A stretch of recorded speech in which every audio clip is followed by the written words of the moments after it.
G'day, Kim. How are you? Good afternoon. I'm very well, thank you.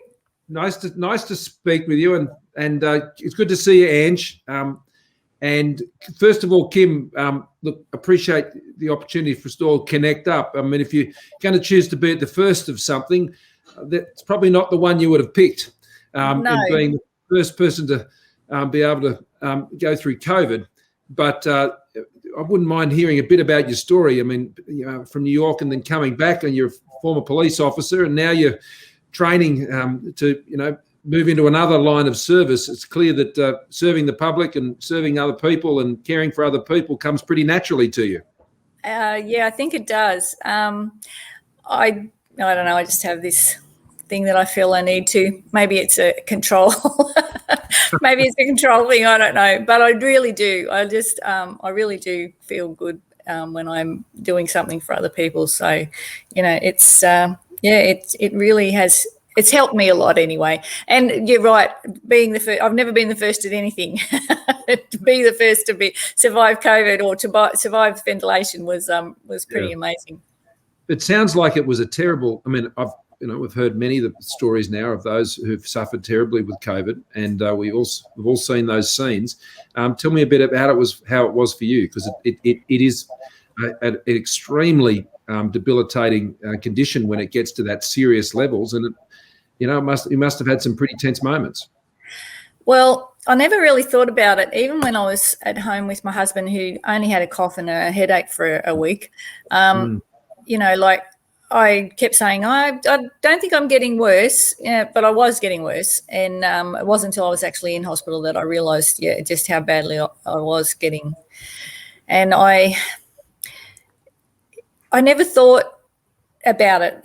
Actually, the day I left to go to hospital, I said to my husband, they'll probably give me fluids and send me home. I just never realised that it was that bad. And even when we went to New York, we honestly thought that we would be fine. We never thought that would end up like that. And to realise now, or when I got home from hospital, that the day I left here might have been the last time my husband saw me, and I hadn't even seen my children since we got back. It was, I think, a week or more since I'd seen them. So they hadn't, seen me. We kept in contact on, Facebook and stuff. But that, once I realised that, it was really scary. But honestly, I just was sick. I just wanted someone to make me better. And the staff, the doctors and the nurses at Gold Coast Uni Hospital were amazing. And I cannot thank them enough for bringing me home. Yeah. They were awesome. Yeah. And our health workers are amazing. Go on, Angie. Thanks, PM. Kim, you live in Emerald Lakes and you now work at Gold Coast University Hospital. Tell us about what you do at Gold Coast University Hospital now. Well, it's not brain surgery. It's I've been very lucky to be involved as an assistant in nursing.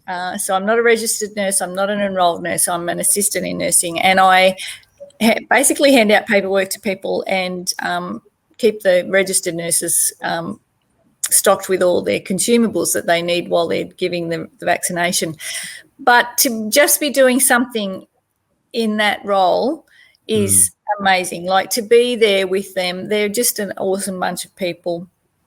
And it's given me back that reason to get up every morning, and that reason to, that social network that I missed so much when I retired from the police, which I really loved, and I really didn't want to retire. But just working there, and seeing people have their vaccinations, it's something very, very close to my heart, as you can imagine. And I just think people who will come in and have that vaccination just because they don't want to get COVID, but because they want our country to get back to being what we were. Well, not even better than we were. We will be better than we were, because there was obviously things that wrong, and people have just gone far and beyond what we were doing. I know there's a lot of people out there who suffered, and they're suffering still from the lockdowns, but there's still so many who their businesses have just flourished, and that's amazing. Yeah, it is. I mean, you're working at one of the hubs, And so you're seeing a lot of people hopefully come through, and I hope you're seeing more and more people come through. Yeah. Great bunch of people working there to get that job done. Tell me a bit about the people who are coming through and some of the questions they're asking. I mean, that job, by the way, of handing the paperwork, dealing with people at their first interaction, this is really important because that's people's first connection with that, what's going to happen. And they might be a bit apprehensive or a bit unsure, but I'm sure once they see you smiling at them and reassuring them, that's going to put them at ease and take them through. And there are a lot of other healthcare professionals that they will rely on that. But it's an important team of people that you've got working there with a lot of different skills that can really make people feel just comfortable about what's happening, assured, and it can be a very positive process. Well, a lot of people have said to me that they're worried because, this was rushed through. So some of them feel like, it hasn't been given the chance to be proven like a lot of the vaccines. But I know, and I can say to them, this has been around for a long time, this SARS virus. And so it's been worked on for a long time. But this is just pushed us into putting everything into it.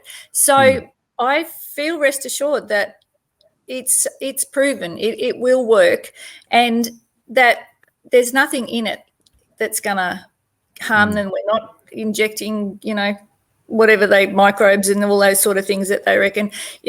There's still a lot of people out there who feel that they're getting a lot of not misinformation, but a lot of disconnected information, like they're not sure. I've got a son who isn't sure. He saw what I went through, but he still says to me, Mum, I just don't feel comfortable having it because I get all this information and I don't know what to believe.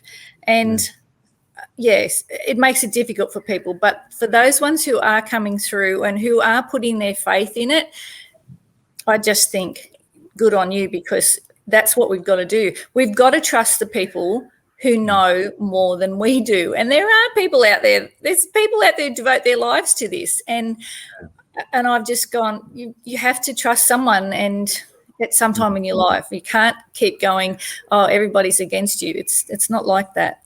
Yeah, and I can assure you, no corners were cut in the approval of these vaccines. Our Therapeutic Goods Administration, I mean, they took their time to get it right. That actually meant we started a bit later than other places. It was one of those issues. But we were quite adamant, the Health Minister and I, the whole team, that they had to do this right, and they had to make sure every check that they would normally do on every vaccine was followed. And only when it was done did they actually approve the vaccines. And for AstraZeneca, they not only had to approve AstraZeneca from overseas, they also had to approve the AstraZeneca made in Australia as well. Yeah. And so that was a very exhaustive process. A lot of people worked very hard to do that as quickly as they could, but they certainly didn't do it by cutting any corners. And there are other countries that couldn't do that because they had people literally dying every day, and they did emergency approvals and those things, but we didn't do anything like that. Now, you have something in common with with Angie, with my mother-in-law, and with Jenny. And that is, you've had the AstraZeneca vaccine. Yes. And Jenny was also trained as a nurse, by the way, so that's another thing in common. And my dad was a police officer, my late father. Oh, so, really? There you go. Million points of connections going on here. Yeah. That AstraZeneca vaccine is really critical. Are you seeing more people come through in the hub where you are? Absolutely, and I think it surprised everyone because we weren't really expecting as many on the first day as what we got. I actually had yesterday off because I had my second AstraZeneca on Monday, and yesterday I spent the day on the couch, tired and headache, and that was my second one. I thought I was going to skip the second, the results with the second one, but the effects. But they were really surprised that there were so many people coming through with the AstraZeneca, because I have spoken to so many people who go, not having it. I want the Pfizer. And I went, well, I've had the AstraZeneca, and I'm not worried about it, but it's just fear of the unknown. Like, Yeah, I think it's all new. I mean, Angie, you would have been talking to a lot of people up there on the Gold Coast. I mean, this is the biggest vaccination the country has ever done. Now, with most vaccinations, they're sort of a bit more targeted. It's usually for kids, and same people approve the vaccines we give our kids are the same people who have approved these vaccines. But you know, we don't usually do them on this scale. Even flu vaccinations don't happen on this scale. And so it is a conversation that everybody is having. And we want them to have that conversation. We made available through Medicare for people like your son, for example, if he wants to know more, he can book in with his GP and have a chat about it. yeah, And we wanted to make sure that we paid for people to be able to do that so they can just work through all those questions with a medical professional that they trust. And no one better than your GP to do that. yeah, And exactly. rather than listening to Dr. Google or Facebook, Right. you know, someone telling your arm's going to turn into a magnet or something. There's all this sort of stuff that's flying around. But you know, just go and have a chat with your doctor. But Angie, how are people up there in the Gold Coast feeling about all this? Yes. Well, I had my vaccine a couple of weeks ago, PM, so I'm due to have mine in September. But I had, same as Kim, I had a couple of days of feeling a bit under the weather, but it's certainly a small price to pay, isn't it, for Yeah, the insurance definitely. policy?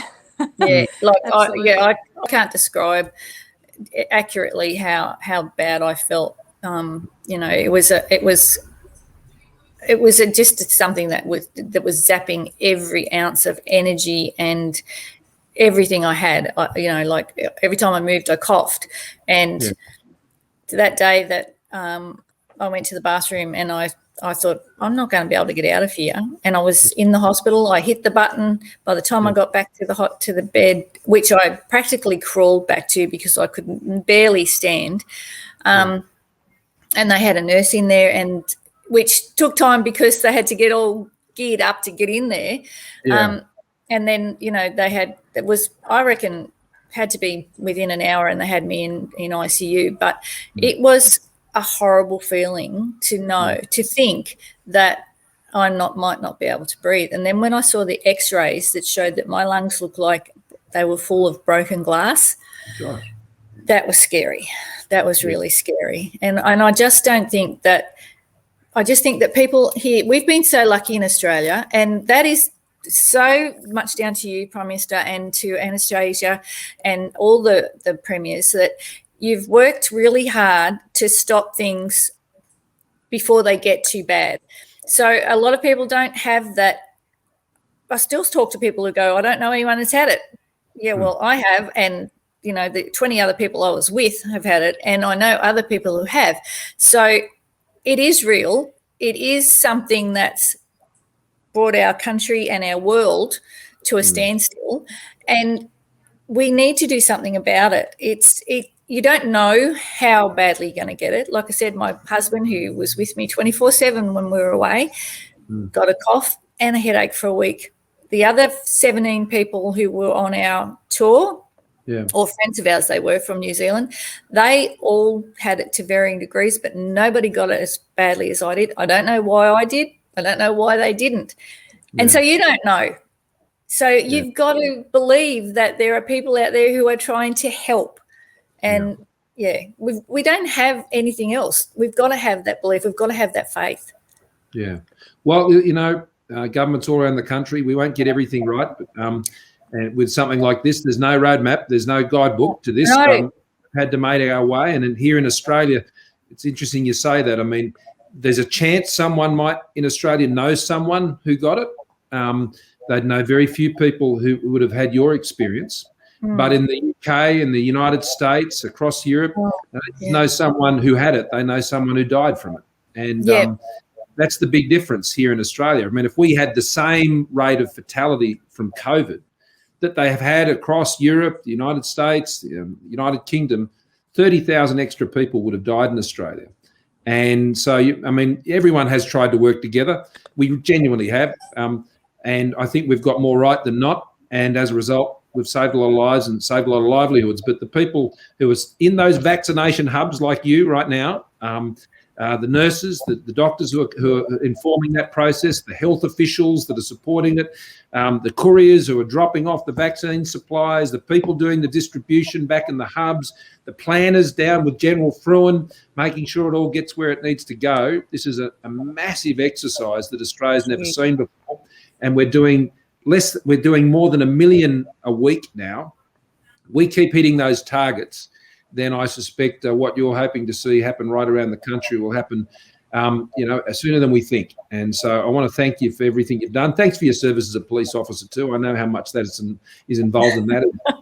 Growing up in a police home, and do a great job. And it's all in at the moment. So, Kim, I'm glad you're looking well, and I wish you well in your new career and what you're doing. And thank you very much for joining us briefly this afternoon. And what would be your message to the rest of Australia? My message is just go and get vaccinated so we can get back to our lives in a similar way that they were before we left. So we can travel interstate without worrying about getting into lockdown and see our families in interstate and start travelling overseas again if that's what you want to do. But also, Prime Minister, I just want to say that I think you've done an amazing job, and I'm really on your side. Well, thanks, Kim. I appreciate that. It's good to see you, Ange. We'll see you in Parliament next week. And Thanks, and Kim, say good day everybody up at the hub, at the vaccination hub, and tell them thanks from me. Good on you. Go Gold I Coast. will. Let's get vaccinated. Thank you so much. Yes. Cheers. Get vaccinated.